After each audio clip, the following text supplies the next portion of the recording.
Well, thank you, everybody, and to everybody in this room. Thank you for your incredible, heroic work over the last 12 or more hours. This has been the most devastating tornado event in our state's history.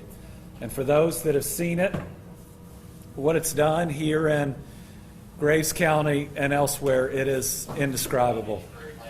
The level of devastation is unlike anything I have ever seen. You see parts of industrial buildings' roofs or sidings, in trees, if trees are lucky enough to stand.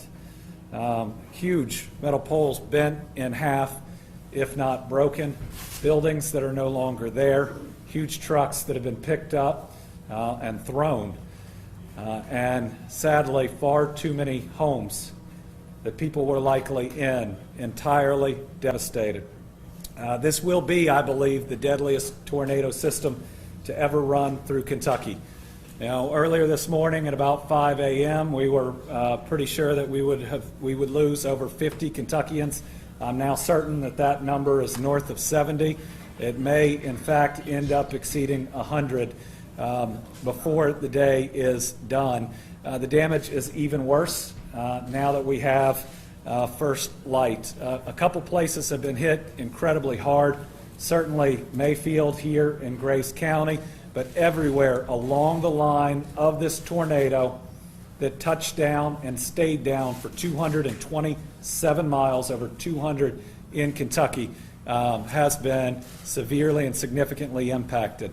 I've been on the phone with now nearly every county judge in areas that have been impacted. We have pledged our full support. I have talked to the Secretary of Homeland Security while I have been here. He has pledged his full support, and we are hearing that from every part of the federal administration and from our U.S. senators and from our congressmen. Kentucky is united today behind the people of Western Kentucky. We want to be here to help dig out, to help make rescues, to help provide when people are suffering, and then to help rebuild. This is not a one-day thing. Now, this is one state, and we will stand united to make sure that we can lift our families back up. But please know that there are a lot of families that need your prayers. Prayers that somebody may be found, or prayers to help them through the grieving process.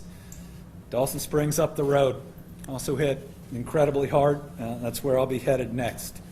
I want to call on a number of people today to give you an idea of different things that we are doing.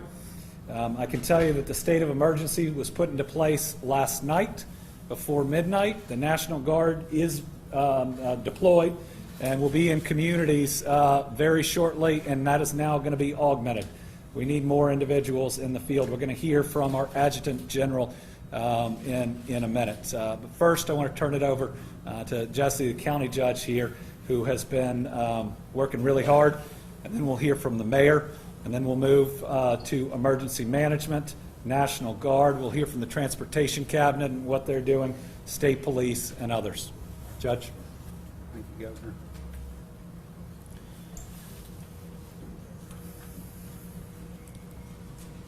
You know, this is probably the toughest day of my life right here. When you run for office, you don't know what to expect. But when you see your communities and your county in this kind of situation, it's tough. It's tough on our communities. It's tough on our families. You know, last night I was with my family, and I was watching. We were watching this storm, and we were watching Noah and Trent with the weather, the Local 6, and you know, those folks did a really good job of informing of what was going to happen, and but I had an eerie feeling about it. I can tell you that. I didn't really feel good about it. And as this thing was, as the governor said, for the 200 miles it was on the ground, watching it head toward Graves County, you know, that it was a reality at that time. So the only thing I can say to you all at this time, what we need from everyone is we need your prayers, we need your help. The governor, our federal and state, local, everyone, so many surrounding counties. Judge Clymer is here with us, our adjoining county. Our local officials, right now, you want to know where heroes are. They are out here in the trenches, trying to find people. That's what they're doing right now. And they don't ask for nothing. They just want to resolve the situation and help somebody. There are people coming from all over the country here right now. We are very blessed with what we're having with the help and the situation. Our sheriff's department, and I'm not going to start naming folks, our police department, our fire departments, our volunteer fire departments, our EMS, our hospitals, our health departments. So many are out there right now, and they're going through. And you know what's? We are all here, and right now there are still streets and roads that are blocked. People needing help. So I ask you, prayer, prayer, prayer. Please pray for these folks. They will need supplies. The governor's helping with his administration to help get supplies in here to Graves County. But what I'm saying to you is, if you just need, somebody might just need someone to talk to. Right now, Mayfield High School, there's 50 people waiting to go somewhere. They have nowhere to go. They just need somebody to talk to. And we are in this warm room right now, so just realize that there are people still cold. The temperature is going to drop tonight, so we're going to be in a situation there. We have no water here in Graves County that affects a lot of the rural area in Graves County. We're going to work through that with Mayfield Water and Electric and a lot of our utilities. The power is out, Mayor, for several miles around the city. There again, I'm asking for each and every one of you to pray for our community. Thank you. When I'm always asked about what's the best thing about Mayfield and Graves County, quickly my answer is the people. And what's happening today is exactly what we do best. We have been hit, our Commonwealth has been hit, people we love have lost loved ones, and our hearts are broken because the people that we work with, the people that we know, our families are hurting. So I echo what Judge Perry has just said. I've heard from so many mayors across the Commonwealth and people I went to high school with and college with, what can we do, what can we do? And right now what we need from people who aren't standing in this room and directing other people is just to pray for us. And we will be fine. It's going to take us a while, we will be fine. But today we're going to focus on those who have lost so much. And that's where our hearts are, with them who have lost the people they love and the property and the way they make a living. So pray for us, stand with us, and we will come out stronger because of this. Thank you. Next, we'll hear from Director Dossett from Emergency Management. We have an incredible team locally here, augmented by the state. I've watched it all firsthand, being in the Emergency Operations Center since about 1 o'clock this morning and hearing the reports, but also the response come in real time. I believe within the hour or so, we will have a federal disaster declaration. I've been assured that by the Secretary of Homeland Security and folks at the White House. It's going to let us be reimbursed quicker. It's going to bring some additional resources here. We will see more resources coming into this area to respond to this disaster, I believe, than we've ever seen. Director Dossett.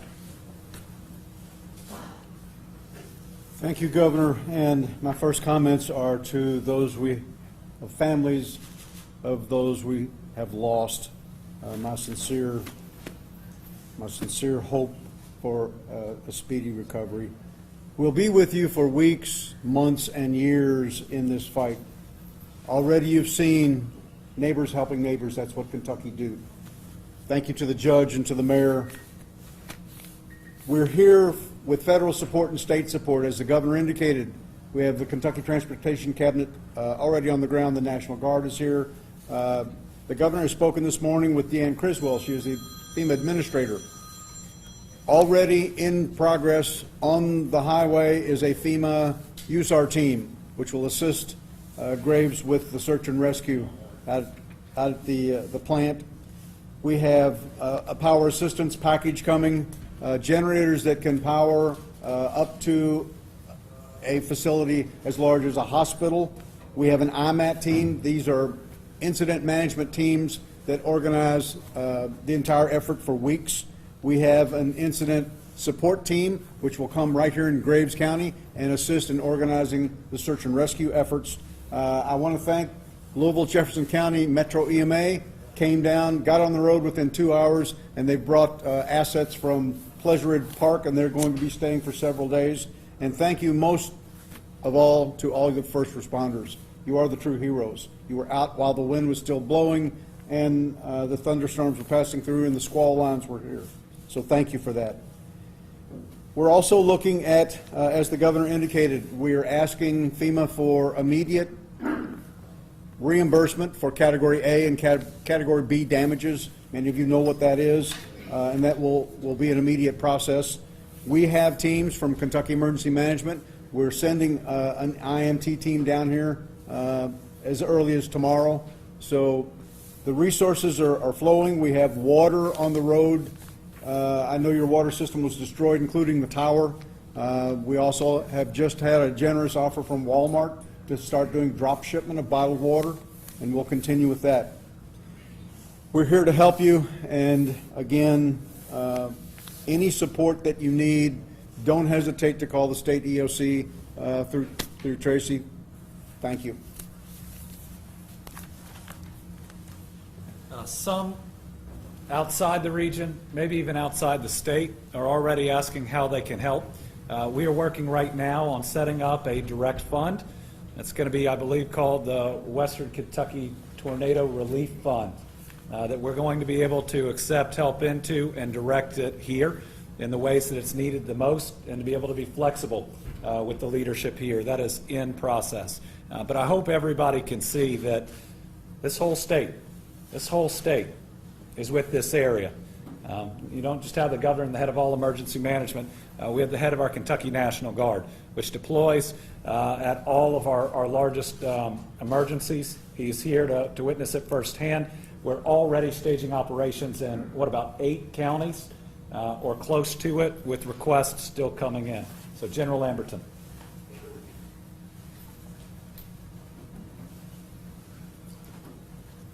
Thank you, Governor. And just to share with everybody here at this junction, literally as I speak, and as the Governor insinuated, we've got guardsmen from other communities that are en route to Graves County right now.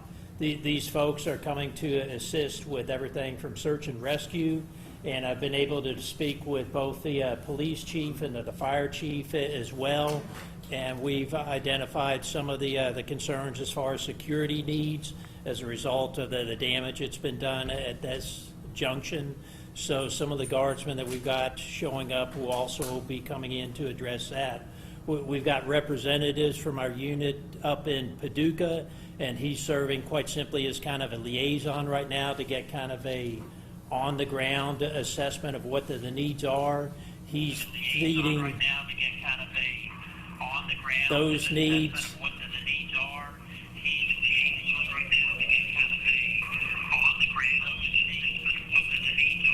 What that phone said. Wait a minute, that's this one.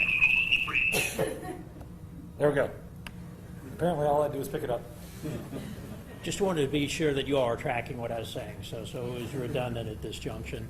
But the liaison I just mentioned, so he's feeding back to his unit in Paducah what some of the other situations pertinent where we, the Guard, can assist with, and folks will be coming forward from his unit as well. We're tracking this in our JOC, our Joint Operations Center that's up in Frankfort. They're working with the folks out of the EOC, the Emergency Operations Center, to coordinate all of the support coming to you and prioritize whether it's a civilian agency, an emergency support function, or a National Guard asset, that it serves the community here. And we'll maintain that contact chief to be sure that we're addressing whatever you and your folks identify on the ground. Thank you. I think as of this morning, we deployed a little over 180 National Guardsmen. We are increasing that number as more requests come in. Also trying to use our armories in different areas like Taylor County and others as a place of refuge for people. I know one of the big challenges is debris removal. So I wanted us to be able to hear from the Transportation Cabinet that I know is working with so many folks here. I think we're going to hear we got more than 50 people that are out there right here in the area, and I've said if there are any others, it's time to get them in their vehicle. Thank you, Governor. So just to give you a brief overview of the Transportation Cabinet here, in District 1, we covered the 12 westernmost counties.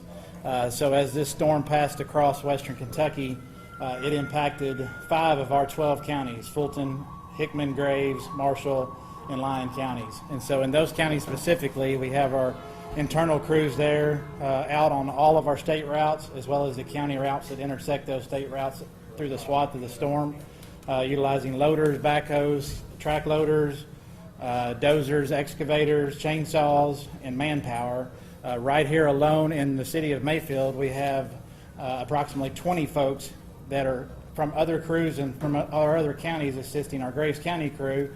And then all together in Graves County, we have about 40 folks helping assist with state routes, city routes. We've been in conjunction with the Chief of Police here, the Public Works Director, the Mayor, the State Police, coordinating our efforts on every route there is within the city of Mayfield.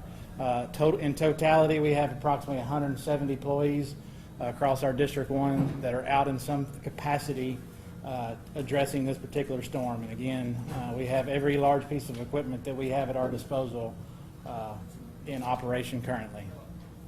Thank you. Chief, would you all like to offer anything additional? You're welcome to.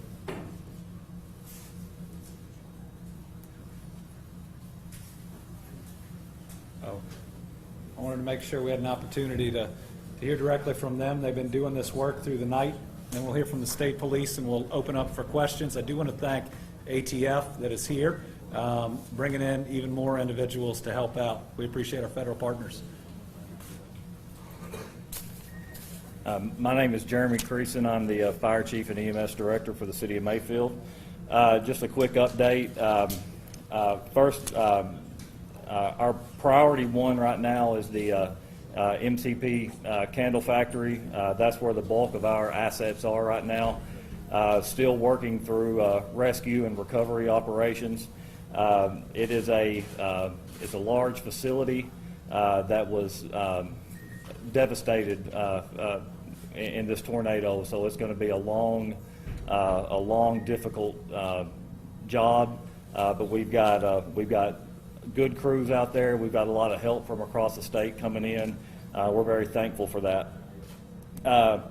As of right now, our EMS volume has stabilized. We also have a lot of EMS crews coming in from across the state. As of right now, 11 different counties have sent ambulance crews to Mayfield to assist us. I can't say thank you enough for the help that we've received. Everywhere from our neighboring counties to Vanderbilt, the Kentucky Board of EMS has allocated, we hope, an additional 8 ambulances from all over the state of Kentucky to come in and assist us. I want to thank AirEvac.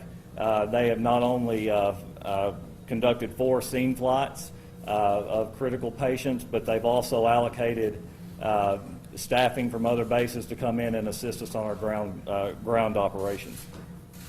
Overnight, we had 4 structure fires. That very difficult to get to the fires. Once we did, with the help of our volunteer departments in the county, we were able to get each of those fires extinguished. So that threat is under control. We're dealing with some issues right now. Station 1, which is our main station and the hub of our department, We were in the direct line of the tornado yesterday, so that station is fully inoperable at this point. We had to extricate our own fire and EMS apparatus from that building just so we could respond last night. So today, my next priority is going to be to find a new station and a temporary home for 45 firefighters and our apparatus. But again, I just want to thank all the support that we've received across this room, across the state, the people that have called and just showed up to help. I can't say enough just at how honored I am at the love that we've been shown by our neighbors. So thank you.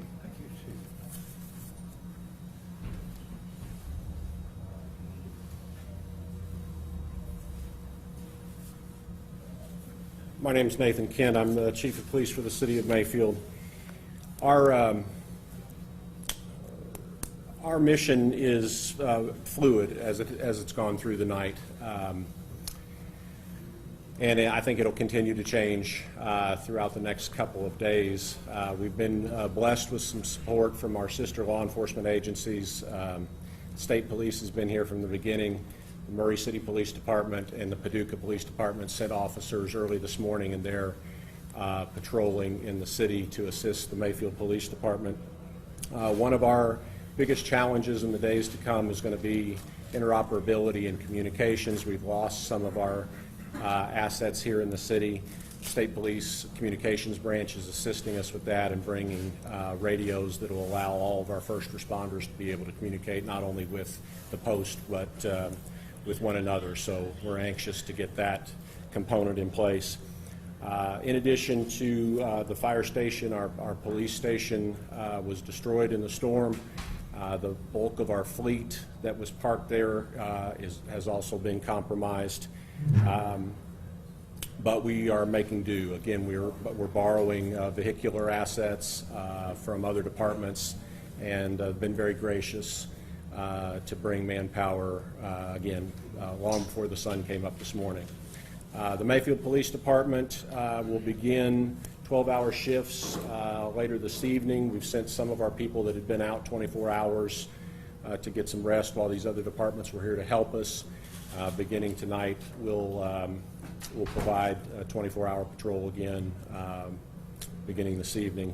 The mayor and the judge executive of the county have spoken, and there's going to be a curfew put in place for this evening beginning at 7 p.m.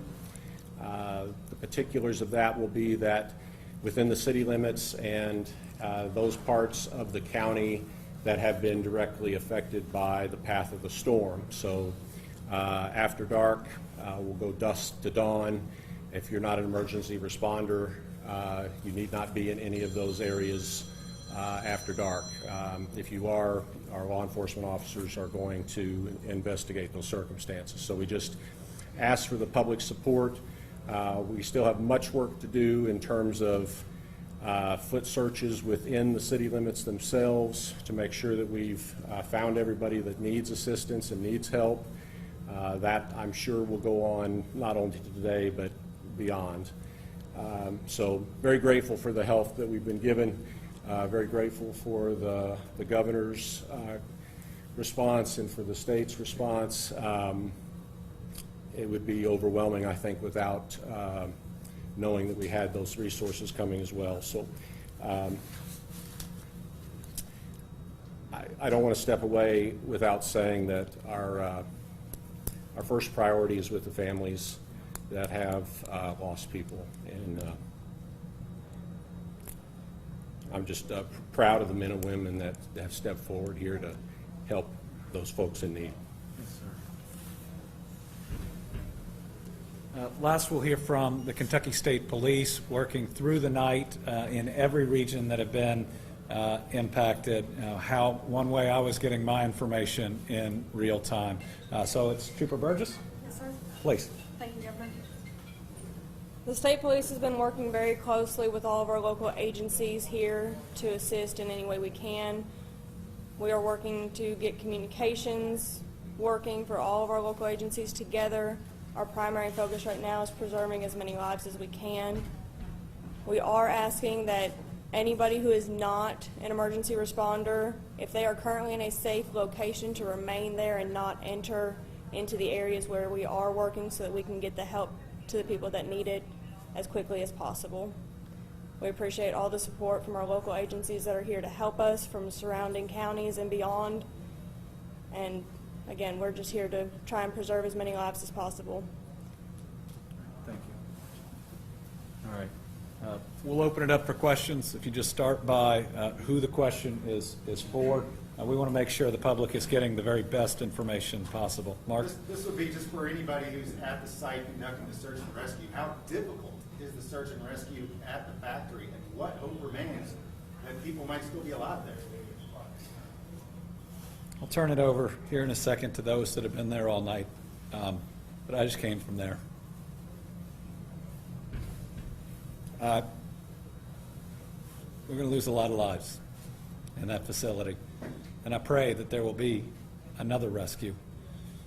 I pray there'll be another one or two, but it's a very dire situation at this point. Seeing it, I think it was absolutely incredible, the number of people that were saved. And I know it's really hard given the number of people that were in it. I think the largest loss of life in this tornado event is and will be there. And it may end up being the largest loss of life in any tornado event in a single location, again, in the state's history. Anybody else? That's heavy machinery. I mean, pulling, it's the building that's flattened. It's cars from the parking lot that's on top of it. It's huge metal drums, even ones with corrosive chemicals that were inside. It's pretty awful to witness.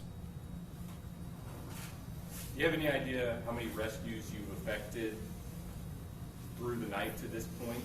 Not just at that facility, but throughout the city? I can't give you a hard number. I can tell you that we loaded a school bus from an apartment complex in the city. It's called the Eloise Fuller Apartments. We were able to evacuate around 30 people from that facility. We sent in crews. One person got out. He walked to Station 1. He let us know that there had been a structural collapse and that there were people trapped. So we immediately sent our crews, and just from that one apartment complex, we had around 30. Overnight, we have at MCP. There was a steady flow of walking wounded rescues. We have been working tirelessly through the night, and not just my department, but many departments. And through, it's dangerous out there. As the governor said, we just left, and I walked up, and as soon as I got within 15 feet of the rubble, I see 55-gallon drums with corrosive placards that are turned over, crushed, leaking out. There is the structure is just a pile of bent metal and steel and machinery, and there are crevices. The city of Paducah Fire Department's confined space rescue team, they worked for the entire night rescuing victims. The city of Murray sent their USAR team downtown to assist, and they were able to save many victims. And we had to, at times, crawl over casualties to get to live victims, to get them out, and mark those casualties as we work our way through the rubble. That's just a picture of what they're dealing with down there. So I cannot give you a hard number right now, because they are scattered all over the county, and then in a huge area there at MCP. So. Well, and I certainly believe across the state there have been hundreds of successful rescues. I think one of the difficult facts right now is I think the last successful rescue at the factory was what, 3 a.m.? Around 3:30. Was around 3:30 a.m. What have you seen elsewhere in the state? Have you been to Dawson Springs yet, or is that later? or- I'm headed there next. Okay. What else do we know about significant damage in other parts of the state? So first reports are a good portion of Dawson Springs is gone. We're standing up the National Guard to go door to door there. Muhlenberg County has lost at least 10 individuals there, and it wasn't hit as hard as some others. We've had damage in so many counties. We have at least one casualty, if not more, in Caldwell County. We've had some in Warren County, but there will be probably up to 10 counties that we lose Kentuckians in. I think here and Hopkins and Marshall and maybe Muhlenberg, we will see some of the larger numbers. Can you tell us more in reference to the rescue recovery at the factory? I know it needs to be insensitive. How many people so far have been rescued or recovered, if any, and their condition, if you can? I think the approximate count is 40 individuals that have been rescued from that facility. There were about 110 in it at the time. Now, obviously, there's some sensitivity until families know and are certain, and we still hope and pray that there's still some opportunity for others. All right, thank you all very much.